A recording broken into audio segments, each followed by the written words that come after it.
Hello, we're here to try the Red Hook cocktail. Red Hook is a new American classic. It's amazing. It is basically a variation on the Manhattan. And a Manhattan, of course, is very easy to make. It is 2 parts whiskey or bourbon, preferably rye whiskey, and 1 part sweet vermouth, where the Red Hook just varies that slightly, adds a little more bitter element. It has 2 parts of rye whiskey in this recipe, 1/2 ounce of maraschino liqueur, and 1/2 ounce of Punta May. And Punta May is an Italian vermouth, but it also has an element of bitter to it. So the Red Hook is an amazing cocktail, and I can't wait to have it after this long day at work. So let's take it from the top. We go with the Punta May, or the maraschino liqueur, and the maraschino here.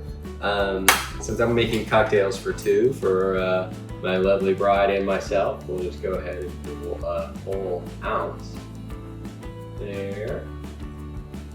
1 ounce of the maraschino liqueur, 1 ounce of the Punta May, which literally is 1 part sweet, 1/2 part bitter. So that's Punta May is literally 1 part, 1/2 part. I believe it's the Italian translation, although I do not know Italian, but I drink some Italian liqueurs. And here are the rye whiskey. We prefer the Rittenhouse rye. It's truly one of the best. It's bottle bond and it's 100 proof.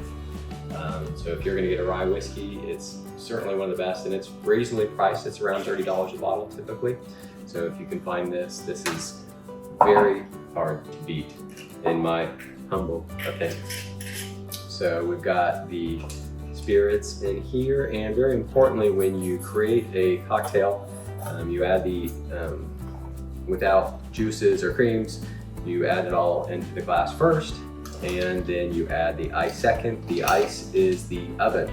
So you do not want to bake it too long. You want to get the temperature up the right way, and don't get it too watery. Water and ice are a very important element to any cocktail, but you don't want it too watery, too fast or anything like that. So we're trying to get as much as we can in here very quickly. We need a nice scoop or something, but we'll push through right now. And again, as mentioned, we don't shake a cocktail, or generally you don't shake a cocktail that does not have juices or creams in it. So this has neither, of course. It is a spirit-forward cocktail. And then, so we're going to add as much ice as we can, adding ice to the oven as we're getting warm here. And I think we're pretty good here, but still using a lot of ice. So that is that. Got the ice in here. We're going to take a spoon and stir it up. I've done this once or twice in my life, I could say that.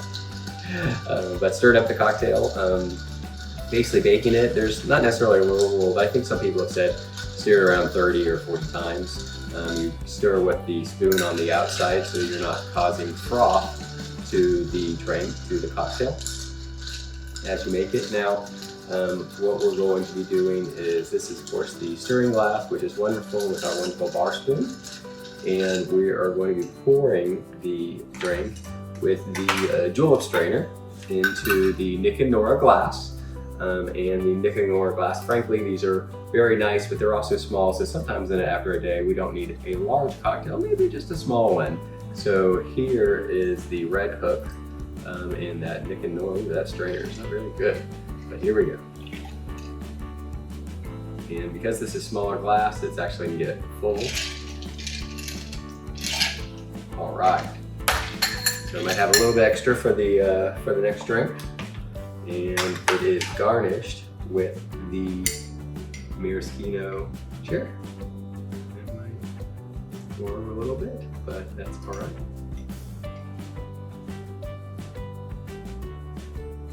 All right, here we go. So here we are together with the maraschino, the Punta May, rye whiskey, ice, and a great drink after a hard day at work. Thank you very much for joining us.